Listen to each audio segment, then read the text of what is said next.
Je vous propose une méditation à partir de cet extrait du psaume 37, psaume de David, versets 3 à 11. Fais confiance au Seigneur, agis bien, habite la terre et reste fidèle. Mets ta joie dans le Seigneur, il comblera les désirs de ton cœur. Dirige ton chemin vers le Seigneur, fais-lui confiance, et lui, il agira.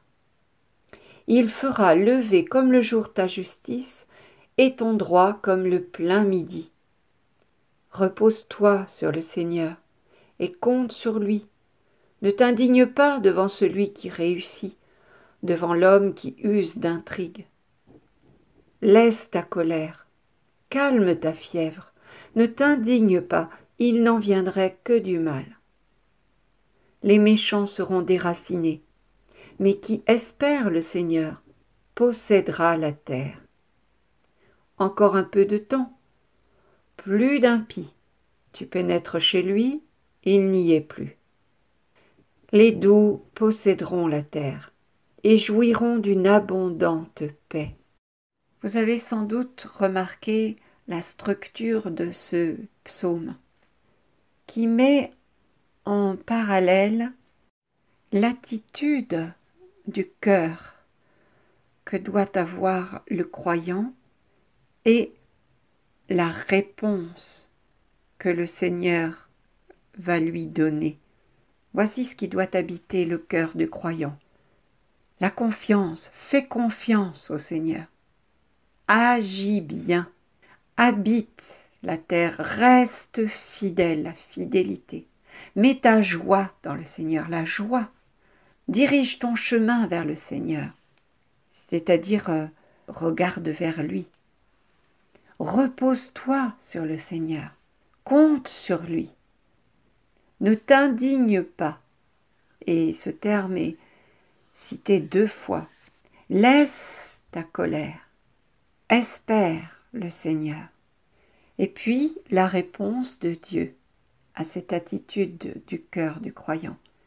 Il comblera les désirs de ton cœur. Lui, il agira. Il fera se lever ta justice et ton droit. Donc il te rendra justice. Les méchants seront déracinés et il te donnera la terre, il te plantera. Puis il nous dit, celui qui espère le Seigneur possédera la terre. Et ils jouiront d'une abondante paix, ceux qui posséderont la terre. Et cette terre, c'est la terre promise. C'est ce lieu où on est enfin arrivé, où l'on cesse de s'éparpiller, de chercher ce qui va pouvoir contenter notre cœur, qui est insatiable parce qu'il est fait pour Dieu. Rien sur cette terre ne peut satisfaire notre cœur pleinement. Il ne trouve son repos qu'en Dieu. Les richesses de cette terre ne pourront jamais remplir le cœur, tel que Dieu peut, lui, nous contenter. Jésus nous le dit bien en Matthieu 11, versets 28 à 30, en parlant des tout-petits, des humbles de cœur. « Venez à moi, vous tous qui peinez sous le poids du fardeau, et moi, je vous procurerai le repos. Prenez sur vous mon joug, devenez mes disciples, car je suis doux et humble de cœur, et vous trouverez le repos pour votre âme. Oui, mon joug est facile à porter, et mon fardeau léger. » Finalement, ce psaume de David nous décrit le cœur de Jésus. On croirait, en le lisant, vraiment qu'il nous parle de Jésus, celui qui est doux et humble de cœur par excellence, celui qui est notre modèle, notre maître, puisqu'il nous invite à devenir ses disciples, des disciples doux et humbles de cœur, qui attendent tout du Seigneur. Et en même temps, il nous met en garde, il nous dit bien, laisse ta colère, calme ta fièvre, ne t'indigne pas, parce que le Seigneur connaît bien le cœur de l'homme, et il sait bien à quel point ce cœur peut être tenté, mal disposé à certains moments. C'est ce que Paul nous dit dans la lettre aux Hébreux, chapitre 4. « Nulle créature n'échappe au regard de Dieu. Tout est à nu et à découvert aux yeux de celui à qui nous devons rendre compte. » En effet, on ne peut rien cacher à Dieu des dispositions de notre cœur.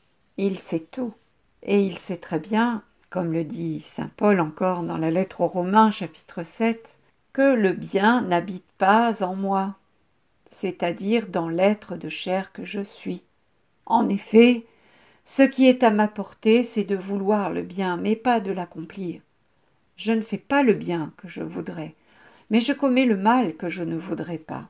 David, qui a écrit ce psaume, savait très bien pourquoi Dieu l'avait choisi, au lieu de choisir son frère aîné, par exemple, lui qui était le petit dernier de la fratrie, le 8e fils de Jessé, le petit berger, celui dont personne ne s'occupe.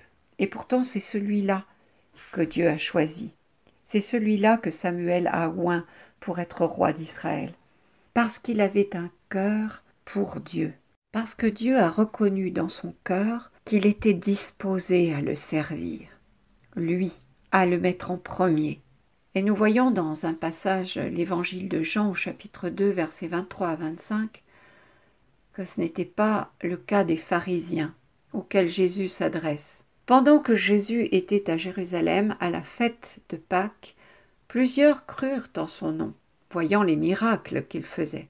Mais Jésus ne se fiait point à eux, parce qu'il les connaissait tous, et parce qu'il n'avait pas besoin qu'on lui rendît témoignage d'aucun homme, car il savait lui-même ce qui était dans l'homme.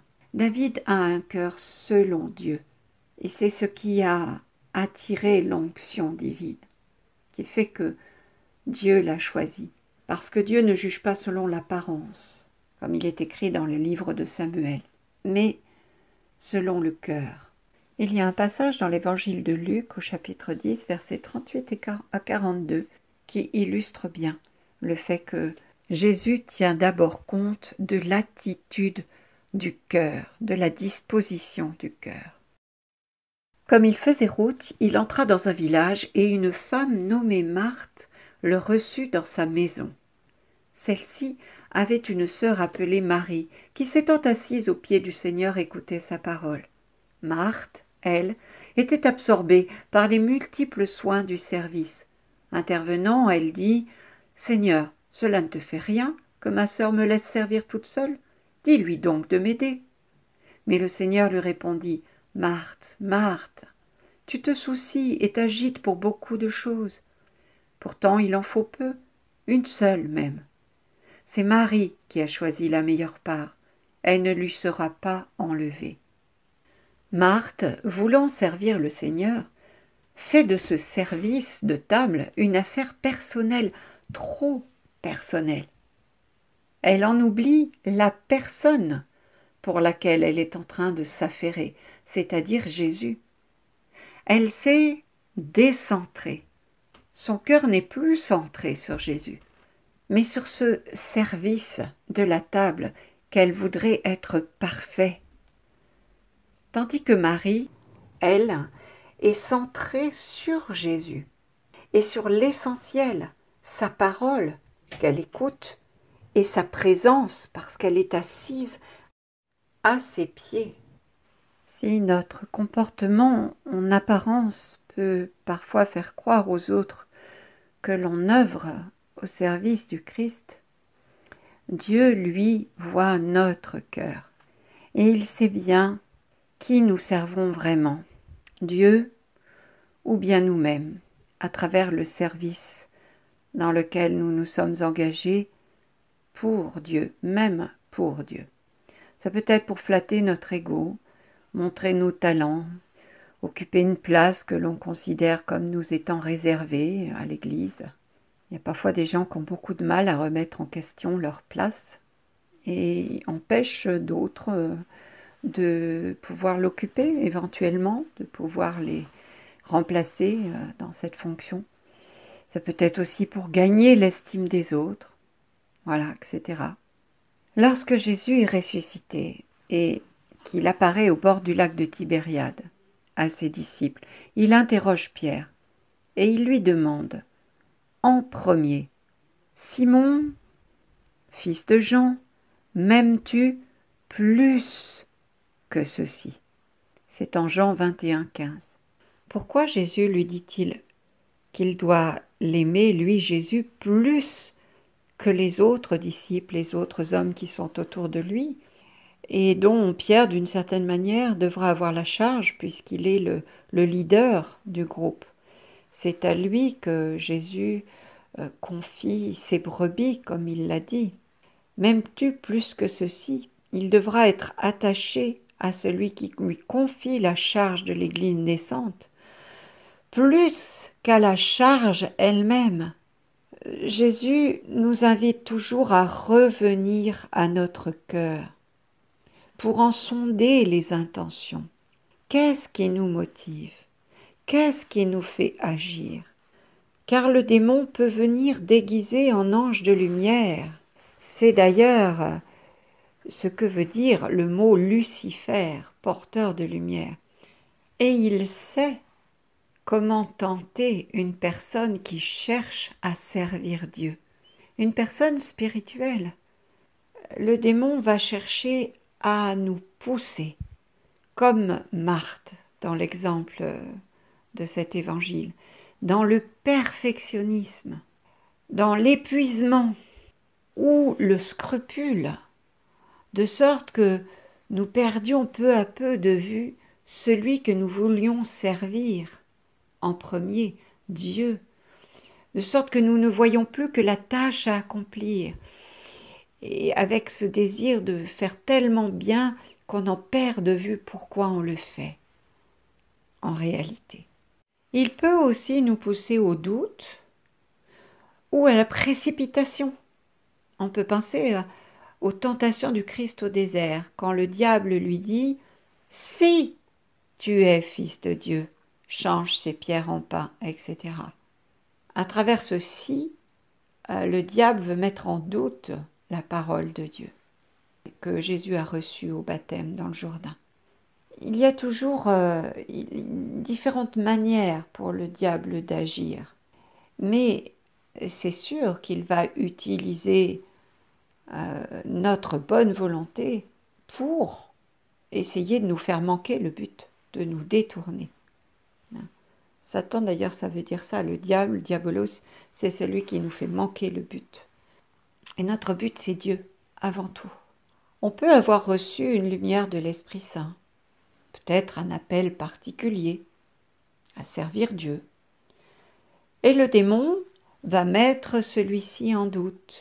Il veut me faire douter pour que soit je n'ose pas suivre cet appel, cette motion intérieure que je ressens dans mon cœur, ou au contraire, que je veuille vérifier au plus vite, m'assurer, voilà, tout de suite que, oui, ça y est, Dieu me demande quelque chose, il faut que je le fasse, sans mettre au préalable ouvert à mon directeur spirituel, sans en avoir parlé à quelqu'un qui puisse m'aviser, me donner conseil pour un discernement.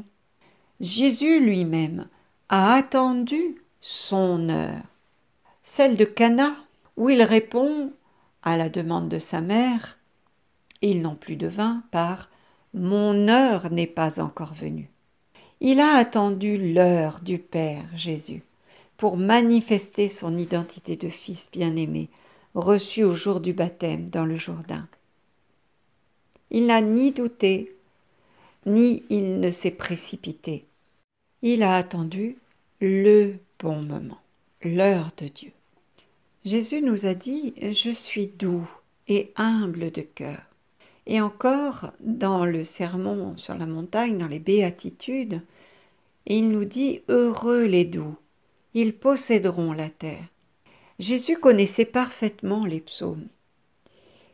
Et cette béatitude, nous le voyons, est un emprunt au psaume 37 de David que j'ai lu au début de cette méditation. Jésus est venu accomplir les Écritures. Et comme je le disais tout à l'heure, finalement, ce psaume de David nous décrit la personne du Christ. Jésus est doux et la douceur est une force et non pas une faiblesse. Dans le monde, on la considère la plupart du temps comme une faiblesse. Mais pour celui qui met toute sa confiance en Dieu, celui dont Dieu est la force, est quelqu'un de doux, comme Jésus, une personne douce qui espère le meilleur, qui voit Dieu dans les autres. Un cœur doux reste dans le calme, quelle que soit la situation.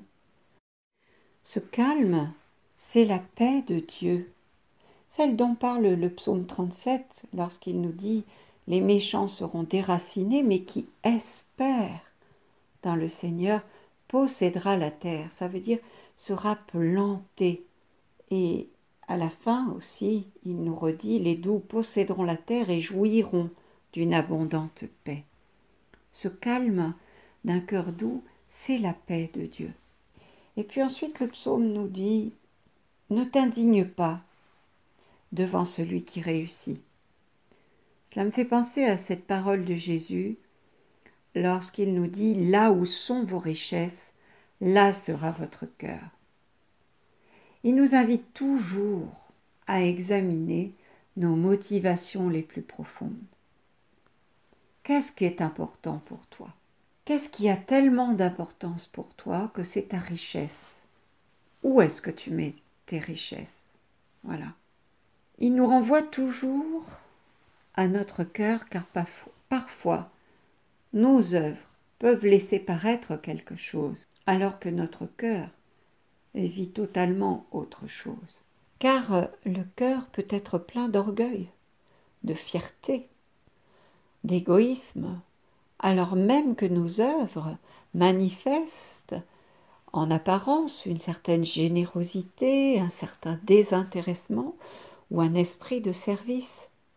Il nous appelle toujours à revenir aux racines de nos comportements, de notre agir, car il voit notre cœur. C'est ce que dit le prophète Samuel lorsqu'il se laisse conduire par Dieu pour oindre David roi, le plus jeune fils de Jessé. Dieu ne juge pas l'apparence, mais regarde au cœur, et il se donne à celui ou celle dont le cœur est tout entier tourné vers lui. Ce qu'il veut, c'est notre cœur. C'est une intimité avec chacun et chacune, une relation intime, comme celle qu'il y a entre deux époux. Et je pense à cette peinture que tout le monde connaît, de Michel-Ange, peinte sur le plafond de la chapelle Sixtine, où le doigt de l'homme vient rencontrer le doigt de Dieu. Et le doigt de Dieu représente sa puissance de création.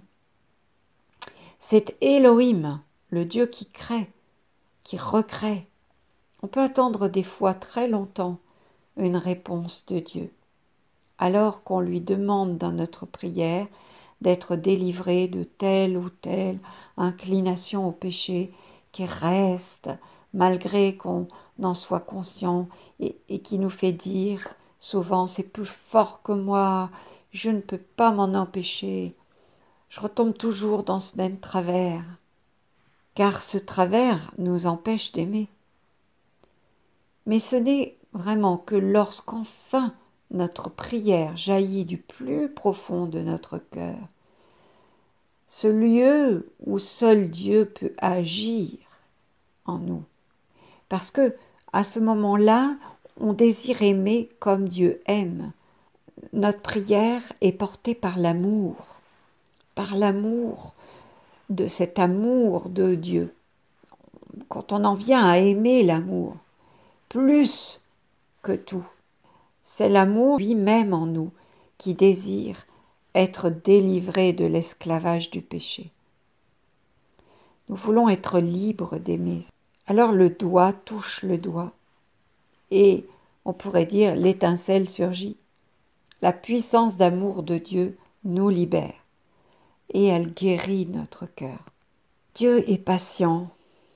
Il veut que nous en arrivions à ressentir que notre plus grande richesse, c'est lui, que nous n'avons pas de plus grande richesse que lui, que notre cœur soit tout entier tourné vers lui. On dit que pour lui, 1000 ans sont comme un jour. Alors si nous sommes dans le temps et ressentons souvent de l'impatience, parce que ça ne va pas aussi vite qu'on le voudrait, lui est extrêmement patient. Il nous attend.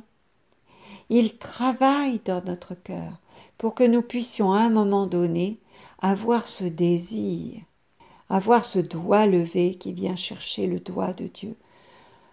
Et la parole de Dieu nous dit, ce que Jésus nous dit, vous êtes le champ que Dieu cultive, la maison qu'il construit. Oui, il veut que nous ayons le désir d'aimer comme lui aime, qu'il soit plus fort que tout ce désir, plus fort que toute rancœur, que toute frustration ou insatisfaction, ou désir de reconnaissance, etc. Plus fort que tous nos réflexes de protection, que toutes nos peurs, nos refus de pardonner, qui peuvent nous habiter très longtemps jusqu'à ce qu'on réalise qu'ils sont des liens qui nous retiennent, nous empêchent d'obéir au commandement premier de l'amour. Car ces liens nous ligotent.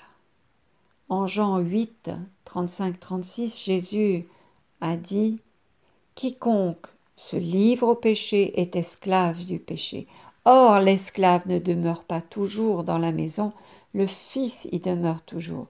Si donc le Fils vous affranchit, vous serez réellement libre. » En effet, le Fils, lui, est lié au Père par des liens d'amour, les liens du cœur, tandis que l'esclave est entravé, il est dominé par son maître. Il marche au fouet, si je peux dire.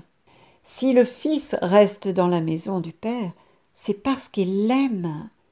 Il est libre, au fond, de s'en aller. Il choisit de rester auprès de son Père. C'est la vraie liberté, celle du cœur. C'est celle-là que Jésus désire pour chacun et chacune de nous. Alors on peut dire que Dieu n'enfonce pas les portes fermées. Il respecte notre liberté. Il répond à notre liberté. Il veut, parce qu'il nous aime, notre pleine collaboration. Il ne fait rien sans nous. Au jardin des Oliviers, dans son agonie, Jésus encore a choisi son Père. Il aurait pu fuir. Il aurait pu chercher à se cacher. Non, il accepte librement, même s'il y a effectivement un vrai combat intérieur au point qu'il transpire du sang. Il accepte librement ce qui avait été annoncé par le prophète Isaïe, qui devait se réaliser en sa personne, d'être ce serviteur souffrant qui prend sur lui nos péchés. Le cœur humble et doux de Jésus est le lieu de la plus parfaite liberté, celle de vouloir ce que Dieu veut, de la plus parfaite confiance en son amour. Lorsque Marie, mère de Jésus, répond à l'ange « Je suis la servante du Seigneur, qu'il me soit fait selon ta parole », elle exprime son engagement libre à servir Dieu. Un serviteur ne demande pas à son maître « Pourquoi me demandes-tu de faire ceci ou cela ?» Il ne questionne jamais les motivations de son maître lorsqu'il reçoit un ordre. Il peut demander éventuellement des précisions sur le comment faire ce que tu me demandes pour mieux te servir. Et c'est d'ailleurs ce que fait Marie lorsqu'elle interroge l'ange « Comment cela se fera-t-il puisque je ne connais pas d'homme ?» Alors, en bon serviteur et servant de Dieu, demandons, lui, à l'exemple de Marie, de nous donner un cœur de serviteur, un cœur doux et humble, comme celui de Jésus.